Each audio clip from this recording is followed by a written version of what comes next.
Thank you for having me. I'm really happy to be here. I'm not sure if anyone here has seen my speeches before.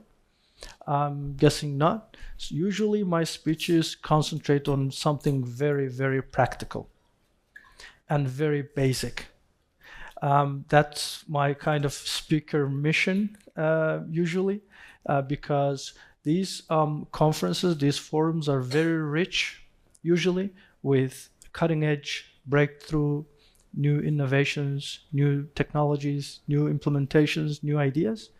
And I do enjoy them, but I see it as my role to bring people back to the basics. Because sometimes in the midst of trends and innovations and cool things, some of them very, very good, we forget about the basics. So that I have made my mission to do in these speeches. So today's topic that I've picked for this event is the implementation of the HR business partnering model. I've picked one specific example due to its very classic nature, because this specific example that I'm going to give you has all of the textbook characteristics of change and change management, because it has all the elements, the prerequisites, the obstacles, the steps to change, so that everyone here can relate to it and maybe, hopefully, implement it in their practice. Do we have any heads of HR, CHRO, or HR directors here? Awesome. Do we have any aspiring heads of HRs here who have it in their career plan to become head of HR in the next, let's say, 1 year, 1.5 years? No. Do we have anyone planning a transformation in their HR function in the coming 1 to 1.5 years? Nice. Okay. So I have a potential audience here. All right. So today's speech is very practical. It's based on one example. I've had maybe more than 10 such examples, but this one is very classic. That's why I decided to share this one specifically. So there is debate on, like a theoretical debate on what HR business partnering is as a model. Setting aside all the philosophy, the theory, and everything else, I'm again coming from practice. What is HR business partnership? The practical model that I'm suggesting is very basic. It's a model of HR service delivery. Because again, oftentimes we as HR people, because I have background in HR, and I was in HR for 16 years, and the last 10 years, I've also been doing business strategy, which gave me the opportunity and privilege to understand the business better and reflect on my HR experience, my past mistakes, my misunderstandings in terms of how I should have been delivering my HR services. So now, coming from experience, this is what I suggest. It is a model of HR service delivery because, first and foremost, we as HR people are a service function, a support function. Some of us don't like that. Some of us say we are a very strategic function. We decide what to do with the business, what the business should be doing. That's great. I admire that. I admire that ambition. But in my opinion, we are a service function. We need to serve the business. We shouldn't confuse HR with people. People are the most strategic and important asset of the business. We are not the people. We are just an administrative function delivering services. I know you don't like that, and a lot of times, HR people hang me out to dry. They don't like me for that, but I'm here to give you the blunt truth from the business perspective. We are the problem, usually. Anyways, not getting into that. Not getting, publicly physically destroyed here. So I suggest this as a very simple HR service delivery model. So where one HR business partner usually serves one or maybe two, depending on the size of the organization, business units. And they are the direct contact person of that business unit leader, and by extension, their people in their specific sub-pyramid, in their particular business unit. This requires HR generalist skills. So these people, the HR business partners, have to be skilled enough in all HR services to be able to advise and provide services from the HR side to the business unit and its leader. And it enables you, your function, your HR function, to be more in tune and more informed about the business that they're serving, about its strategic decisions and day-to-day operations. And from there, your HR business partner will be better equipped to serve the business. And very interestingly, coming from the service perspective, then it gradually gives you, your HR business partner, your person, a real seat at the table, not a forced one. Because usually, let's be blunt again, we HR leaders get that seat at the table through force. We push ourselves into that room, decision-making room. We usually push ourselves to that table with the help of the CEO, with the help of the board, whatever, it doesn't matter. But to get a real seat at the table where they trust you, they trust your expertise, and they trust you to be understanding of the business, that's how you gain the real seat at the table. And that table usually is virtual, you know that. Because many of the decisions, strategic decisions of the business, are not made in meeting rooms. They're made at restaurants, they're made at whatever, depending on the culture of the organization, at clubs, private meetings, whatever. Unless you get into those parties, you're not really at the decision-making table. Formally you are, but you're not, oftentimes. Again, this all depends on the culture, the organization, the size of the organization, the management culture, and so on. I'm telling you, coming from experience, my experience. So, an HR business partner in the model that I suggest is a generalist.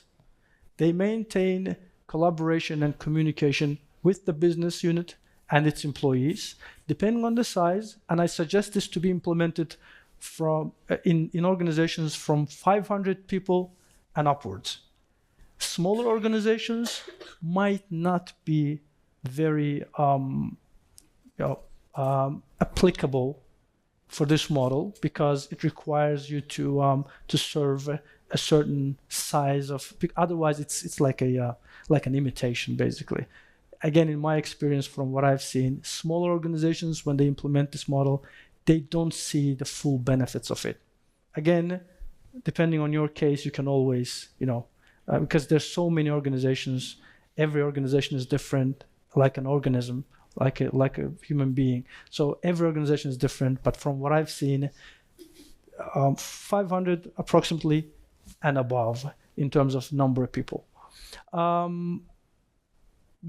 Service delivery as well as strategic goals and strategic targets of the organization. Again, the strategic part usually comes organically. You start with excellence in service from HR side as an HR person or HR business partner, then you gradually organically become part of the strategic decision making for the business, not vice versa. And an HR person, that HR business partner helps through that virtue, helps the business unit leaders make strategic decisions in terms of people and the business, and provide coaching and support to their employees. The very classic functions. Sorry, I'm not stepping over this. The basic functions which are common for most of the organizations here that are covered are these. But again, depending on your organization, it could be a little different, give or take. But usually, the most classic, the most common functions that are covered are these. So it's recruitment, performance management, total rewards, which covers salaries, benefits, bonuses, and all that is related to compensation, training and development, and also analysis and reporting. What I suggest, what I always advise to leave out of this for the HR business partner is the HR administration, such as preparing contracts, paperwork side of things, legal things, which are so standard and so market specific, so legislation specific, that I think it should be left outside of the scope of the business partnering. And it's static, it can be there, and they can support the business partner with the documentation. Otherwise, these functions, in my experience, can be successfully covered by the business partner. Now, one of the most common questions that I receive at this point is, how does one HR business partner cover all of these functions? Great question. I just asked that question myself because there's no Q&A part of this. So the answer is, it depends on the size and the nature of your organization. Basically, you can always have recruiters, junior recruiters, training development specialists, who basically reporting to the HR business partner, working underneath their their sub function, basically. Or in some organizations, what they implement is the excellence model, where you have HR business partners delivering the services directly to the business, but you also have at regional level, area level, or global level, you have excellence teams. For example, especially for total rewards, where there are too many specifics, where there are too many intricate details, where the excellence team covers those know-hows, and the business partner knows enough to provide day-to-day, weekly, monthly, whatever services. And whenever they need advice from the excellence team, they can always turn to them. So size of the organization or the nature of the organization is not an obstacle. It's just that you need to adjust your structure and operations for that. Business partner here is the front office, basically. And depending on the size and nature of your organization, they can be deeper involved in the processes or less involved in the processes, depending on your organization and the size of it.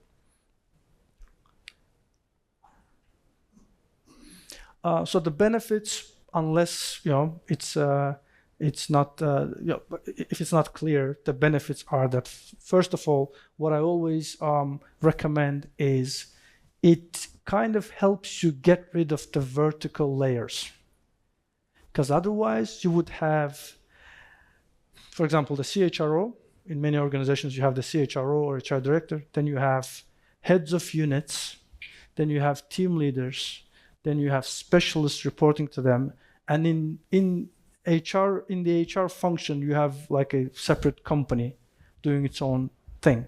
And at every layer, you have a risk of losing information, creating gaps in communication, and a lot of other problems you know better than I do from your practice, probably, because the more layers you have in vertical fashion, the more problems you'll face in terms of being informed and providing those services effectively. So this helps you get rid of those layers. So essentially, you don't need anyone. If you're the CHRO or head of HR or HR director, you don't need anyone between yourself and the HR business partner. So they can directly report to you as the HR leader.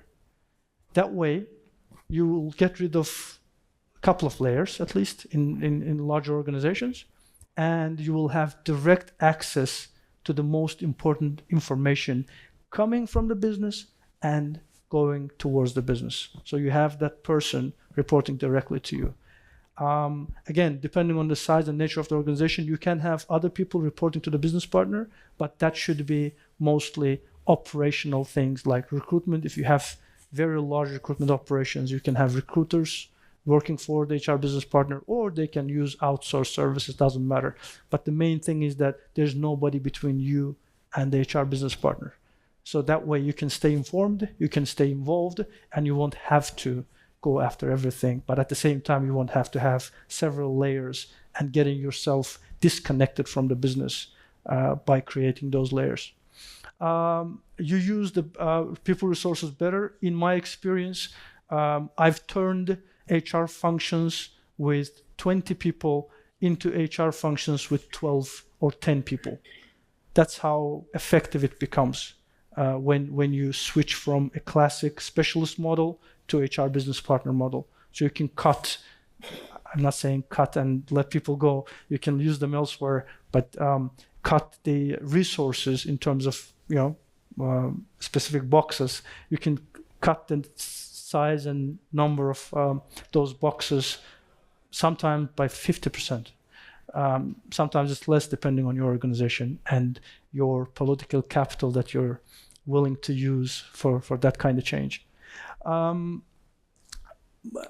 Basically, depending on, again, how welcoming your organization is to such changes, it can actually help you through gaining reputation, gaining respect by providing excellence in service to the strategic level in an organic way instead of in a forced way, which we HR people very often practice.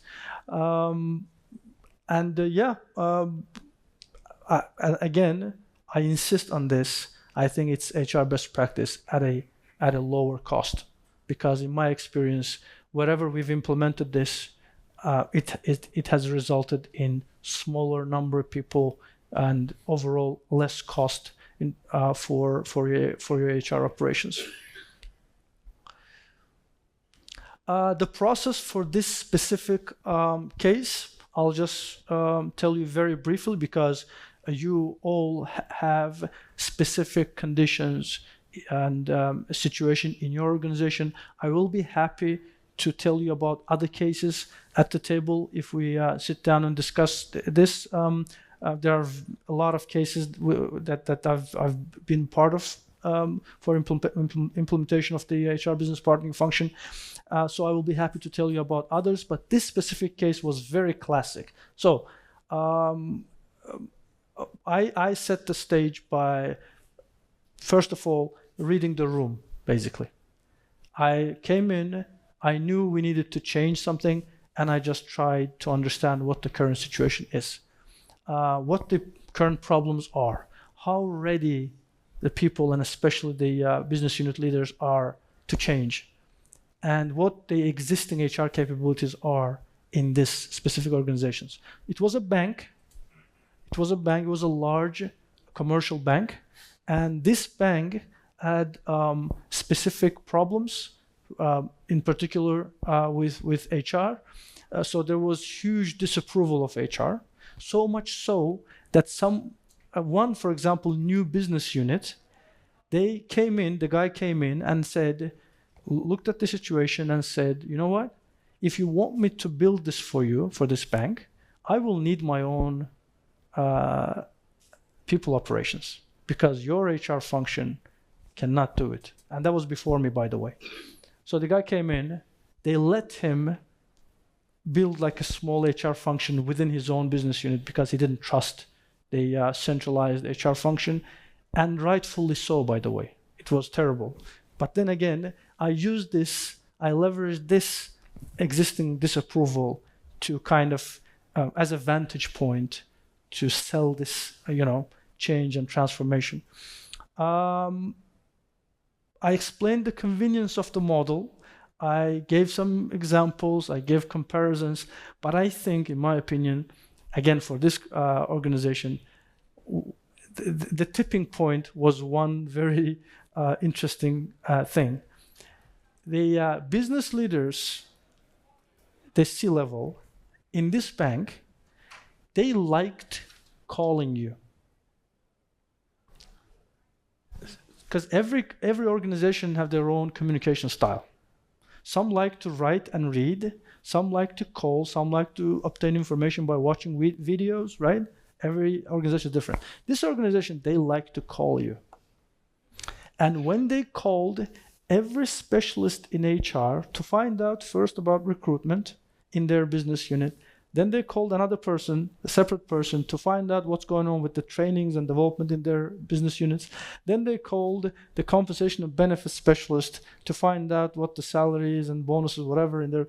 So they had to call like 3 or 4 people every time they wanted to find out the general people-related picture in their business unit.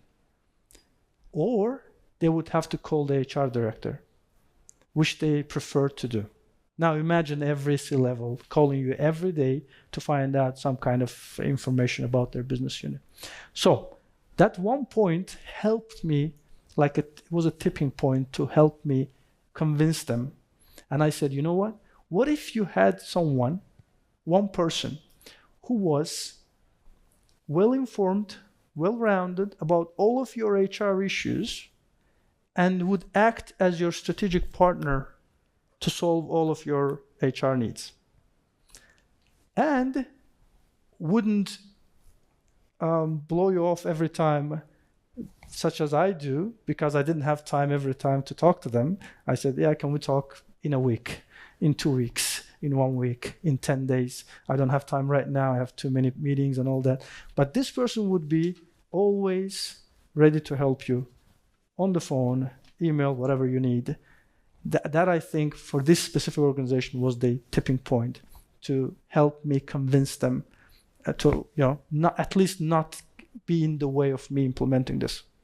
But every organization is different. You will have your own prerequisites that you will need to keep in mind when you start the implementation process.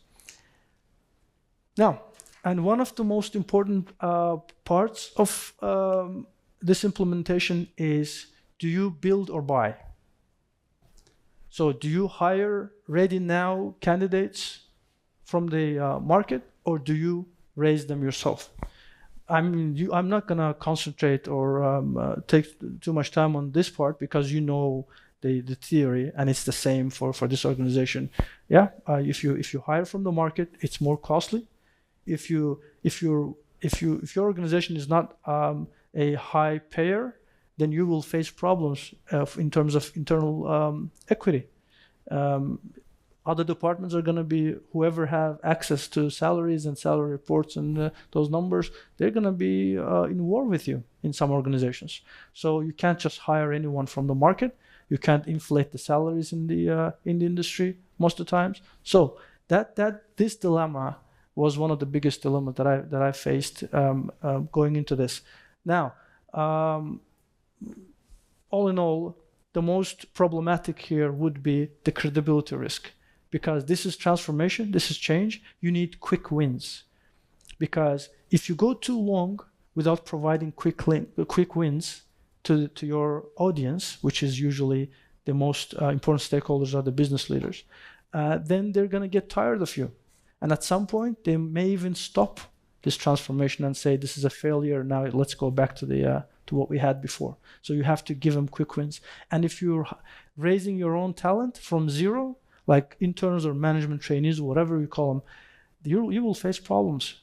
They'll make mistakes because they're just learning, and you will have to own up to all of those mistakes and stand behind them. So that's the choice I made, because I didn't have any other choice, in my opinion, at that point. So I chose to raise management trainees and convert the existing specialists into business partners, which was the hardest on me as the HR head.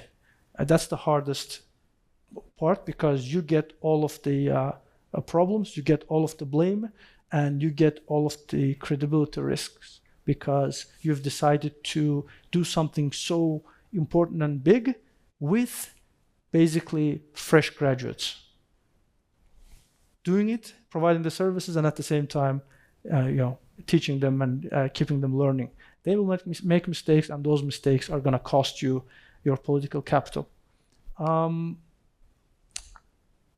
this is the conversion steps that we did, and we hired some outside fresh graduates as management trainees. It took them about 2 years on average to get fully operational and fully productive as business partners. Again, depending on your organization and what the requirements are, you will need to pick basically the best from the market and then teach them your practices. We chose IT and CIO as their business leader as the pilot version because he was the most critical.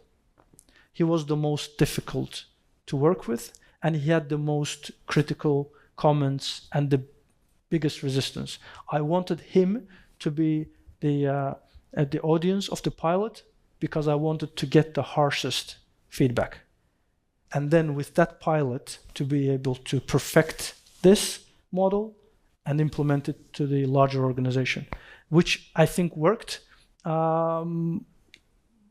I will share this presentation with you so that I don't get into too much detail. It's a long one. I will share it with you so that you can see the details. Here, there's nothing special here because communication, depending on how sophisticated your organization is in communication tools and whatever the style of communication is at your organization, you can adapt this. But I will just say this part, that dialogue is the most important part, in my opinion. You have to be in constant dialogue. You cannot be discouraged. You cannot, feel depressed because there will be a lot of reason to be depressed because you're trying to build something very nice and then you get kicked down once and again and again and again, and it's very easy to get discouraged. It's very easy to say, okay, I'm done. I give up. Don't do it. Keep constant dialogue because the people who you think are trying to hurt you, they're not. They're trying to make sure, usually, they're trying to make sure that this is the best solution for them and this is going to help them solve their business problems. Just to remind us, myself included, we are not the center of the universe. HR is not the center. Think about that. It's the business. We're just here to provide services to them. So if you keep reminding ourselves that, we'll be generally fine.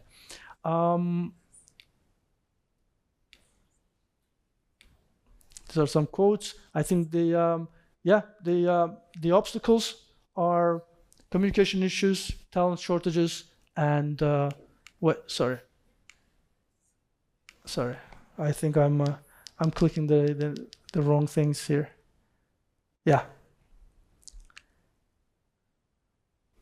the resistance, which is usually high depending on your organization. Some of you are very lucky to be in like forward-looking organizations where they will just support you no matter what, but that's not usually the case. Usually they resist that kind of change. Talent shortage is always going to be a problem. My suggestion, build your own. Those are the best, but they hurt you the most. Yeah, put yourself on the line. Put your reputation and political capital on the line and raise your own talent. That's what I would suggest, at least in this case, right? It's going to hurt you most, yeah? But, we're here, we are egoless, humble people, and we don't care about our reputation. We build something and then, let them kill us or spare our lives, right? That's what we do as selfless leaders. Resistance, and communication issues. You'll always face them. Again, depending on your organization and the style of communication, you can tackle that. We did, constant feedback sessions, surveys, HR surveys, and management surveys, and all of them. And I've compiled here, put down here a list of 3 quotes. One very positive. The guy is very happy that we did this. One is neutral. He said, nothing changed. I don't care. And the third one was that guy, the CIO, which was the most critical. And this is somewhat a kind of a negative feedback, but he says, everything was great, but you deciding to raise your talent from scratch instead of hiring professionals from the market was a mistake. He says, they made too many mistakes. They dragged us down. So anyways, this was his feedback in the end.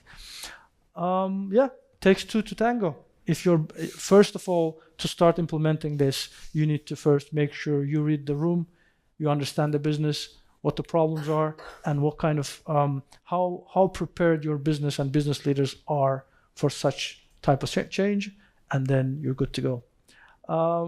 Yeah, I'll be happy to answer any questions at the table, tell you guys in detail whatever you need to hear or want to hear, and I will also be happy to provide any extended advice to you guys at no cost. I have no agenda here. I'm not selling anything.